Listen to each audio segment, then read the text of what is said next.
Bismillahirrahmanirrahim. Assalamualaikum warahmatullahi wabarakatuh. Adik-adik SMA, SMK sekota Yogyakarta, selamat berjumpa lagi dengan saya Aisyah Indati. Kita akan berbicara tentang motivasi belajar siswa di masa pandemi. Akhir-akhir ini kita semua merasakan, tidak terkecuali di Yogyakarta, kita sedang dilanda pandemi dari virus corona disease 19.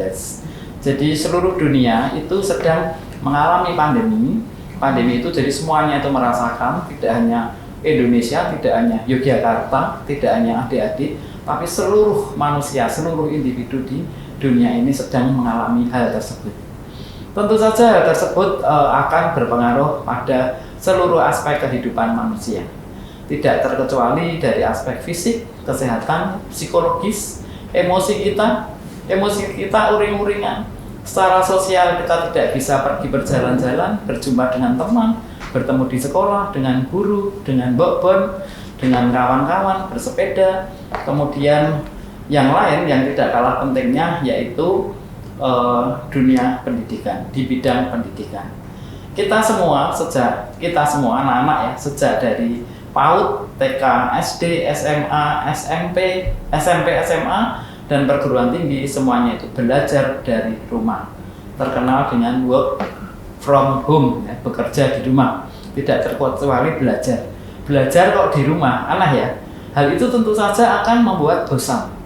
Yang bosan itu tidak hanya kalian, tidak hanya anak gede, remaja, SMA, SMK, tidak hanya itu.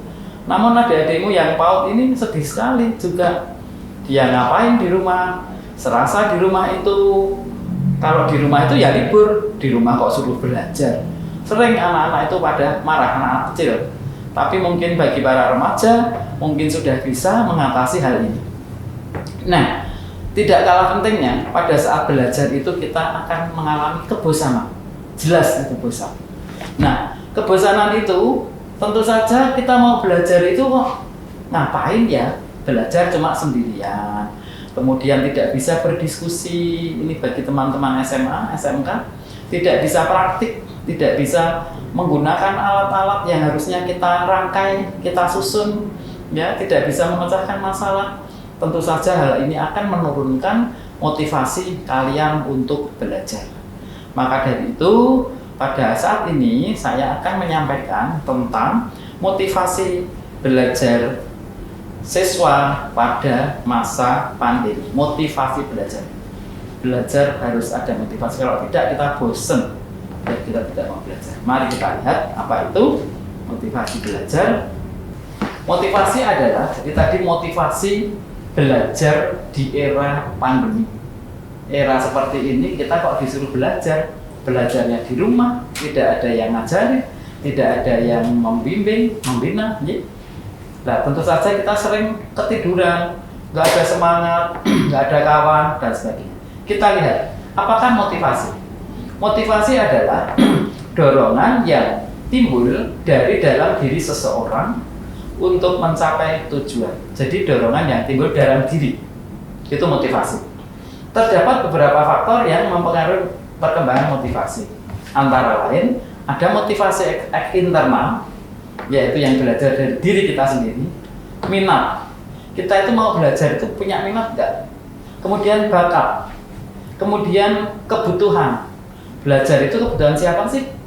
Bukan kebutuhan Bapak Ibu guru, tetapi kebutuhan kita karena kita ingin meraih cita-cita. Juga adanya tujuan hidup, tujuan individual, tujuan dari para siswa itu.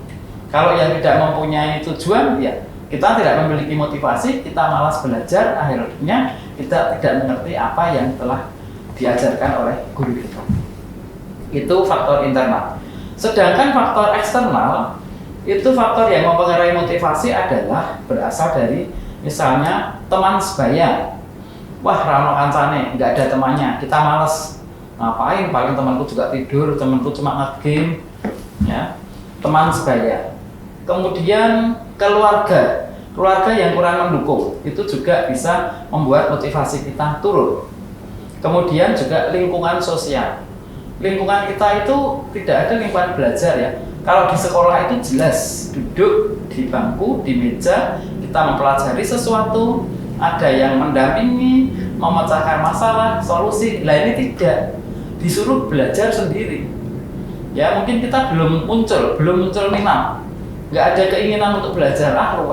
Besok aja kalau COVID-nya sudah pergi. Tetapi kapan perginya kita juga tidak tahu. Oke, itu motivasi. Kemudian yang disebut COVID-19 itu apa? Tadi sudah saya katakan bahwa akhir-akhir ini kita itu sedang diguncang, bukan hanya gempa, lebih keras dari gempa. Kalau gempa itu sebentar saja selesai. Kalau ini tidak, terus menerus, kapan selesai tidak tahu.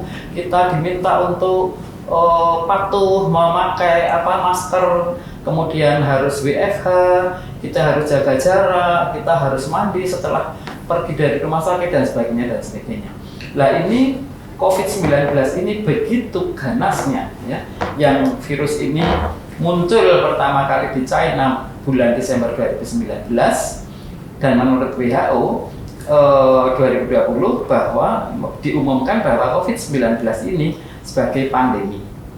Pandemi itu apa? Pandemi itu adalah menyerang seluruh dunia, tidak hanya Indonesia, Yogyakarta, tapi seluruh dunia.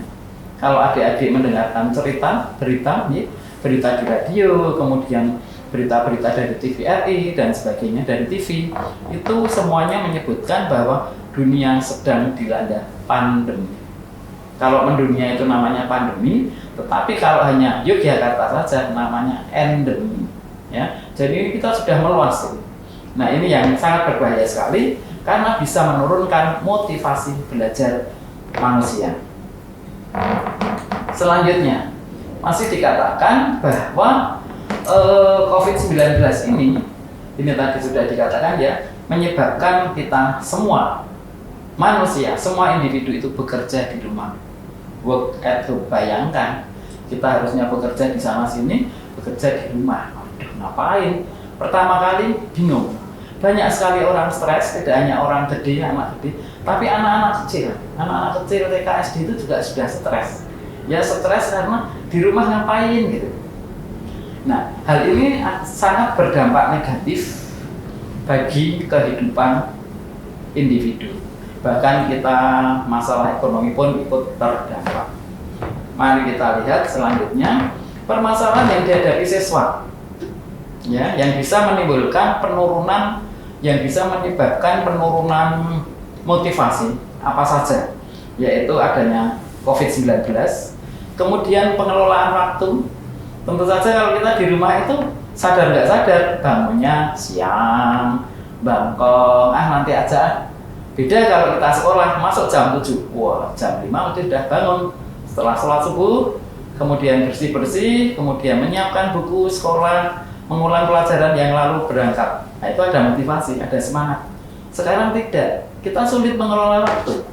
Ya, kita main game atau kita lihat berita-berita dari gadget, itu melihat berita-berita dari handphone, terus sampai kelupaan, tidurnya sampai terlambat bangun, bangkok. Kemudian ada kurang tanggung jawab terhadap tugas, karena kita merasa tidak di sekolah. Kalau di rumah itu disiplin kita itu jelas menurun. Kalau di sekolah tentu saja ada kontrol dari guru. Kalau di rumah siapa yang mau mengontrol? Mungkin orang tua juga sibuk sendiri, semua orang ada di rumah, tapi mau ngapain masing-masing itu bingung. Nah, ini menyebabkan kondisi emosi menjadi kurang stabil, menjadi labil. Kemudian tuntutan tugas yang membebani. Tuntutan tugas yang membebani itu adalah misalnya tugas-tugas dari sekolah yang harus dikerjakan, kemudian harus dikumpul besok, padahal wifi-nya internetnya nggak nyambung, kuotanya habis lah. Ini juga akan membebani. Kecanduan game dan kejenuhan. Jenuh.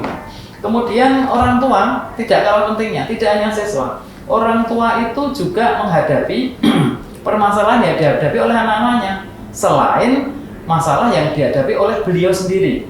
Apa? Antara lain kecemasan terhadap kapan berakhirnya COVID-19.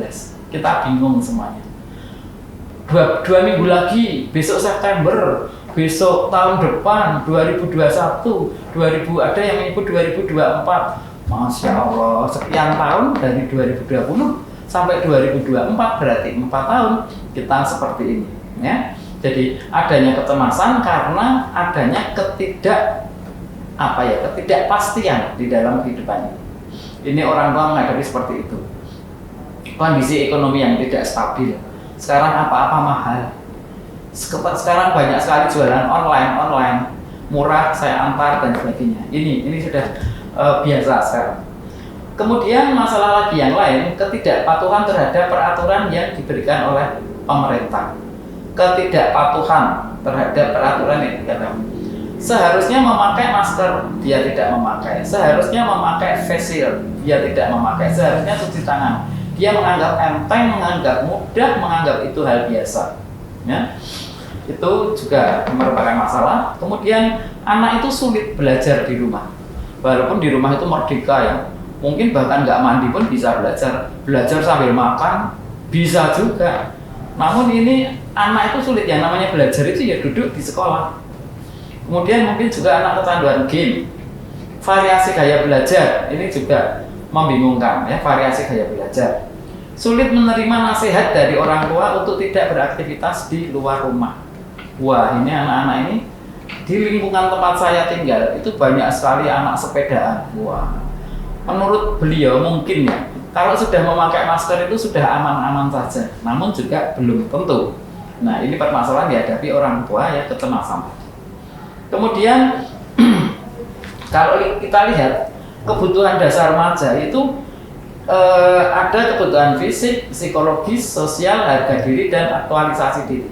Nah, pada masa COVID, kalau kebutuhan fisik itu sandang, pangan, papan ya ini. Nah, sandang, pangan, papan, berpakaian, kemudian papan, tempat. Nah, ini kita semuanya belajar di rumah. Nah, ini juga bisa membuat stres. Kemudian kondisi psikologis, rasa nyaman, rasa aman. Kita belajar di rumah itu tidak nyaman.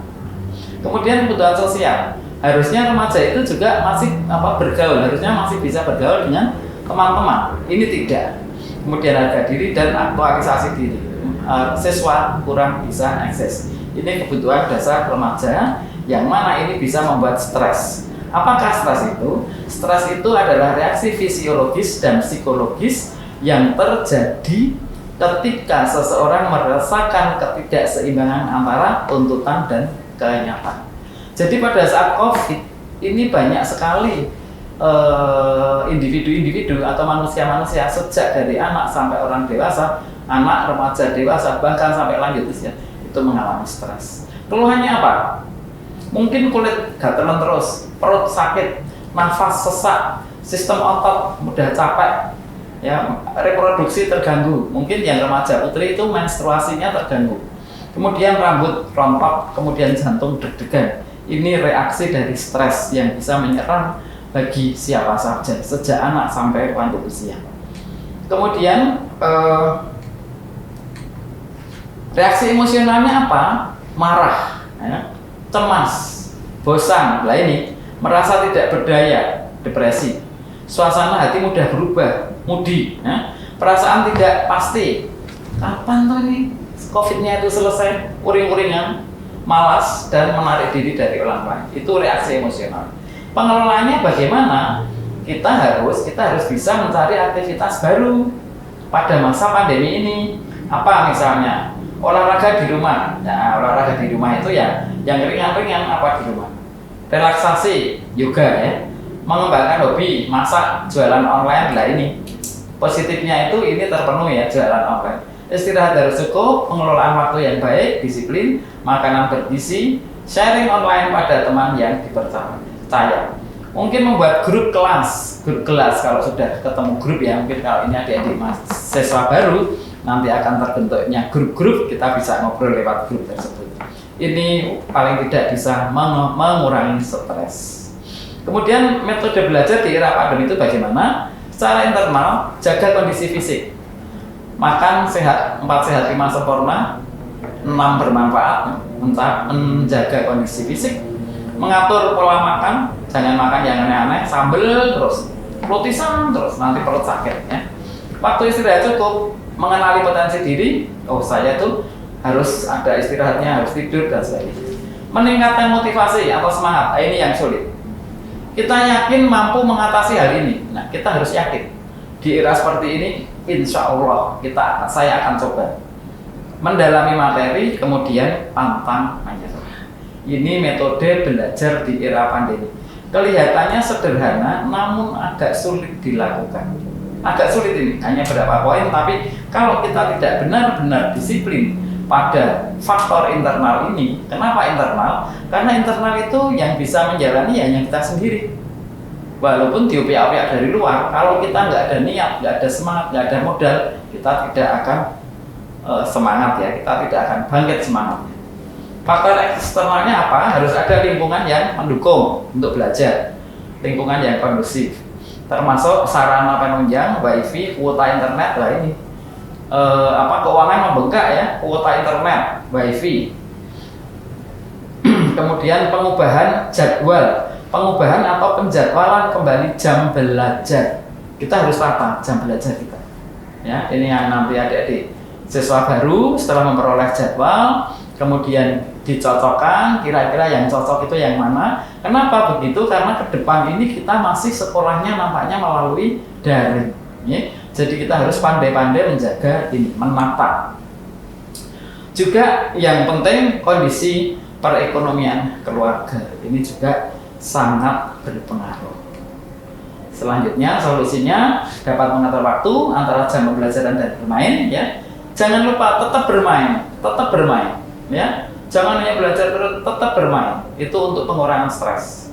Meningkatkan motivasi melalui kuis yang diberikan oleh pihak sekolah. Nanti sekolah akan memberikan kuis berdean, ada rewardnya, gitu ya. Menciptakan kreativitas sesuai dengan bakat yang dimiliki. Ya, kalau yang bakatnya basket, dribble aja di rumah, voli, lari-lari, main tali itu dan sebagainya. Kemudian membuat perencanaan kegiatan selama seminggu sekali untuk membuang kejenuhan. Seminggu sekali model belajar dirubah lagi, seminggu lagi dirubah lagi. Kenapa? Untuk mengurangi kejenuhan. Ya, ini solusi. Kemudian meningkatkan sharing dengan keluarga. Ini agak sisi positif. Yang tadinya nggak pernah ketemu ayah, ibu, adik, kakak dan sebagainya sekarang menjadi ketemu. Bisa ngobrol, baca koran bersama-sama, kemudian masak bersama-sama, masak kue, masak sop, roti bakar dan sebagainya. Nah, ini solusinya. Kemudian yang secara eksternal, orang tua harus juga mengenali potensi anak. Ya, orang tua itu sekarang sebagai pengganti guru di sekolah untuk mengawasi waktu belajar. Kemudian mengarahkan masa depan anak, ngobrol masa depan anak, mendengarkan radio, memberikan fasilitas subsidi kuota ini yang sulit ini, subsidi kuota internet, wow, gitu ya, membengkak ini jelas. Kemudian melihat apakah minat anak itu sudah sesuai dengan kemampuan, kita arahkan. Orang tua jangan memaksakan kehendak ya, pada anak.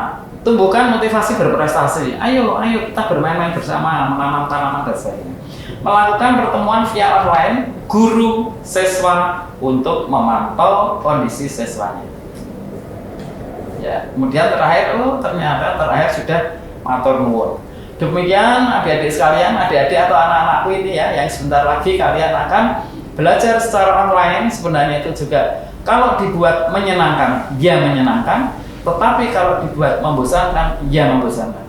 Tetapi pesan saya, buatlah situasi ini situasi yang menyenangkan. Karena Anda adalah generasi, siswa itu generasi yang membentuk kreativiti sendiri. Kondisi apapun jangan goyah ya. Tak lekang oleh hujan, tak lapuk oleh panas. Gitu kira nampaknya.